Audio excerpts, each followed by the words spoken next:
कैसे हैं आप सब। उम्मीद करती हूँ आप सभी स्वस्थ होंगे, प्रसन्न होंगे। आज बहुत ही लंबे समय के बाद मैं वीडियो बना रही हूँ, क्योंकि मैं अभी भारत गई थी और वहाँ पे बहुत ही ज़्यादा काम होने की वजह से मैं वीडियो नहीं बना पा रही थी। उसके लिए मुझे खेद है। इससे पहले भी मैं एक शॉर्ट वीडियो में बताई भी थी मैं अभी वीडियो नहीं बना पाऊँगी। जब मैं जर्मनी जाऊँगी तब फिर मैं वीडियो बनाऊँगी।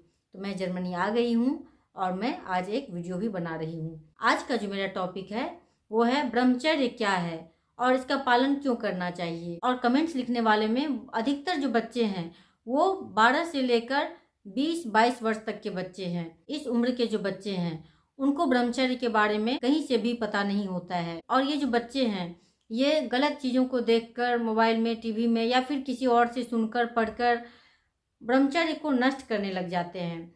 और जब ब्रह्मचर्य को नष्ट करते हैं तो उस समय में उन्हें पता भी नहीं होता है कि इसका क्या दुष्परिणाम हो सकता है, क्योंकि इन्हें किसी ने इसके बारे में बताया ही नहीं है, इसकी शिक्षा ही नहीं दी है। और जब तक इन्हें पता चलता है तब तक तो बहुत देर हो गई होती है और फिर इनका जो शरीर है वो अस्वस्थ होने लग जाता है। तो इसीलिए मैं चाहती हूँ कि जो छोटे उम्र के बच्चे हैं उनको भी ब्रह्मचर्य के बारे में पता होना चाहिए कि ब्रह्मचर्य क्यों जरूरी है और इसका पालन करना कितना आवश्यक है। वैसे देखा जाए तो हमारे सनातन धर्म में भी ब्रह्मचर्य पालन का जो समय बताया गया है वो है 25 वर्ष तक। कम से कम आपको इस उम्र तक ब्रह्मचर्य का पालन करना ही चाहिए। ऐसा क्यों कहा गया है? क्योंकि इस समय में आपके शरीर का विकास हो रहा होता है। इस समय में आपको अधिक ऊर्जा की ज़रूरत होती है, अधिक आपको पोषक तत्वों की ज़रूरत होती है, अधिक बल की आवश्यकता होती है। तो ये सब जो चीज़ें हैं कहाँ से मिलेगी?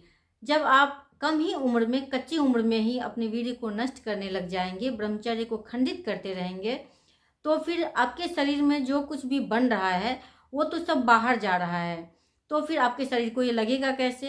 ये तो संभव ही नहीं है, जिसके कारण आपका शरीर कमजोर हो जाता है। आजकल देखिए तो बच्चे 20 से लेकर 25 वर्ष तक तो ऐसे पूरा मुरझा जाते हैं, बीमार हो जाते हैं, जिसे कि देखकर भी बहुत ही बुरा लगता है। और पता चल जाता है कि इन्होंने अपने साथ बहुत ही गलत व्यवहार किया है, ब्रह्मचर्य को नाश किया है। वो तन से, मन से, दिमाग से हर तरह से बीमार हो जाते हैं। सबसे पहले तो आपको इस बात की जानकारी होनी चाहिए कि ब्रह्मचर्य के पालन से क्या क्या हो सकता है। ब्रह्मचर्य आपकी तेज है, ऊर्जा है, बल है। आपके शरीर को जो पोषक तत्व मिलनी चाहिए वो भी आपके ब्रह्मचर्य पालन के द्वारा ही अधिक से अधिक आपको पोषक तत्व मिलते हैं। आपके जो इम्यून पावर है वो भी मजबूत कैसे होंगे?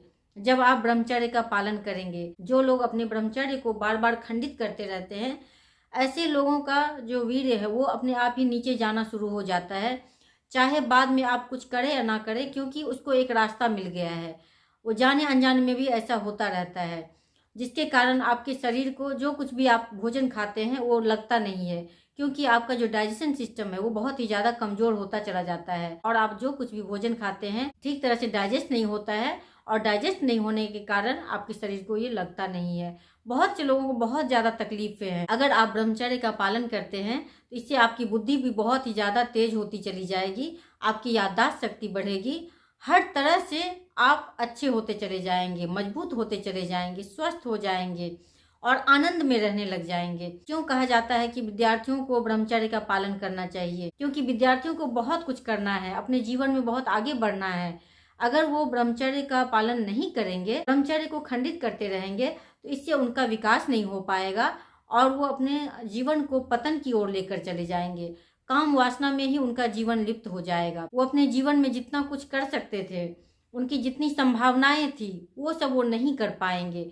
इसीलिए ब्रह्मचर्य का पालन करना बहुत जरूरी है। देखिए, विद्या प्राप्ति करना भी एक साधना है, ऐसे ही नहीं हो सकता है। उसी तरह से ब्रह्मचर्य का पालन भी है। ब्रह्मचर्य का पालन ऐसे ही नहीं हो जाता है, आपको अपने जीवन में अनुशासन लाना होता है।